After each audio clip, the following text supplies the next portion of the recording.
নবীজি বলেছেন তিন কারণে মানুষের হায়াত কমে যায়। তিনটা আমল করলে, তিনটা বদ আমলে মানুষের হায়াত কমে যায়। দুনিয়ার জমিনে হায়াত কমে যায়, কমতে থাকে, হায়াতও কমে যায়, রিজিকও কমে যায়। বলতে পারেন হুজুর আমরা জানি হায়াত সীমাবদ্ধ, তাহলে হায়াত কেমনে কমে?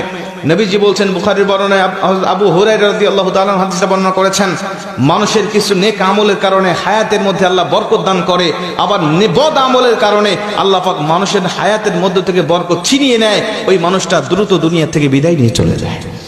হায়াত নির্ধারিত, রিজিকও নির্ধারিত, কিন্তু আল্লাহ পাক এর মধ্যে বরকত রেখে দেয়। একটা উদাহরণ দিয়ে ভালো বুঝবেন। হালাল পথে কেউ ইনকাম করে মাসে 10,000 টাকা, হারাম পথে কেউ ইনকাম করে মাসে 50,000 টাকা। এই হালাল পথের ইনকাম করা ব্যক্তি দেখবেন মাস শেষে খেয়ে দিয়ে আরো 2,000 টাকা ইনকাম করে সেখান থেকে সঞ্চয় করতে পারে। 50,000 টাকা যিনি হারাম পথে ইনকাম করে, মাস শেষে তাকে আরো 10,000 টাকা ঋণ করতে হয়। কথা কন ঠিক কি না? তার মানে হালালের মধ্যে আল্লাহ বরকত রেখে দিয়েছেন, হারামের মধ্যে কোনো বরকত নাই। নবীজি বলছেন হাদিসের মধ্যে, যদি ওই ব্যক্তি আল্লাহ পাকের নাশুকরি করে, আল্লাহ পাকের শুকরিয়া আদায় থেকে মুখ ফিরিয়ে নেয়, তখন আল্লাহ পাক তার হায়াতটাকে সংকীর্ণ করে দেয়, হায়াতের মধ্যে থেকে বরকত আল্লাহ পাক ছিনিয়ে নেয়। এজন্য সব সময় আমরা হায়াতের আল্লাহ পাকের শুকরিয়া আদায় করতে থাকবো ইনশাআল্লাহ। যে পজিশনে রেখেছি আমরা ওই পজিশন থেকে শুকরিয়া করব। 2 নম্বরে নবীজি বলছেন, ওই ব্যক্তির হায়াতটাকে আল্লাহ পাক সংকীর্ণ করে দেয় যেই ব্যক্তি দুনিয়ার জমিনে প্রয়োজনের থেকে অতিরিক্ত খাবার খায়। মানুষের রিজিক কিন্তু নির্ধারিত, আমরা জানি। রিজিক শেষ হয়ে যাবে, আপনার হায়াত ফুরিয়ে যাবে, আপনি দুনিয়া থেকে বিদায় নিয়ে চলে যাবেন।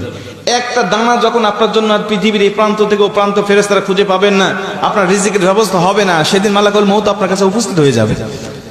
খাবার খাবেন, হিসাব করে খাবেন। 3 নম্বরে নবীজি সাল্লাল্লাহু আলাইহি ওয়াসাল্লাম বলছেন, ওই ব্যক্তির হায়াত আল্লাহ পাক ফুরিয়ে নেয়, কমিয়ে নেয়।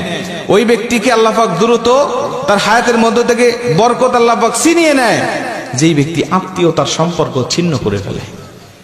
আত্মীয়তার সম্পর্ক ছিন্ন করা মানুষ এখন আমাদের সমাজে বাড়তেছে না কমতেছে? আমার হক আমার বোন পাবে, আমার বোন আমার বাবার থেকে হকটা নিয়ে চলে গেছে। আমি বুঝেছি আমার বোন কেন আমার হক নিয়ে চলে গেল, আমার ফুফু কেন হক নিয়ে চলে গেল। আমি তখন থেকে আমার বোনের সাথে, ফুফুর সাথে আমি সম্পর্ক ছিন্ন করে ফেলেছি। ঠিক না ঠিক? অথচ আমি আমার বাবার সম্পদ হক ভক্ষণ করতেছি, আমার কোনো দোষ নাই। আমার বোন আমার বাবার সম্পদ ভক্ষণ করলে আমার বোনের দোষ হয়ে যায়। আমি আমার দাদার সম্পদ ভক্ষণ করতেছি, আমার কোনো দোষ নাই, কিন্তু আমার ফুফু আমার দাদার সম্পদ ভক্ষণ করলে আমার দোষ হয়ে যাবে, ফুফুর দোষ হয়ে যাবে। কথা বলেন ঠিক কি না? এই সম্পত্তির জের ধরে আজকে অধিকাংশ আত্মীয়দের সাথে আমাদের সম্পর্ক ছিন্ন হয়ে গেছে। আজকে আমাদের সম্পর্ক ভালো নাই। অথচ নবীজি বলছে, যেই ব্যক্তি আত্মীয়তার সম্পর্ক ছিন্ন করে, ওই ব্যক্তির জন্য জান্নাত একেবারে হারাম করে দেওয়া হয়েছে। আজকে দেখেন, আপনার আত্মীয়র মধ্যে কার সাথে সম্পর্ক আপনার ঠিক নাই, মাহফিল থেকে গিয়ে আপনি তার সাথে সম্পর্ক জোড়া লাগানোর চেষ্টা করবেন। বোনের সাথে কথা বলেন না, বোনের সাথে কথা বলেন। ফুফুর সাথে কথা নাই, ফুফুর সাথে কথা বলেন। চাচা ভাতিজার সাথে সম্পর্ক নাই, চাচা ভাতিজার সাথে সম্পর্ক জোড়া লাগিয়ে ফেলেন। কসম করে বলছি, নবীজি বলছি, যারা আত্মীয়তার সম্পর্ককে রক্ষা করে, জোড়া লাগায়, আমি নবী আর ওই বান্দা একই জান্নাতে থাকবো। আল্লাহ পাক আমাদের আত্মীয়তার সম্পর্ক রক্ষা করার তৌফিক দান করুক। জোরে বলেন আমিন।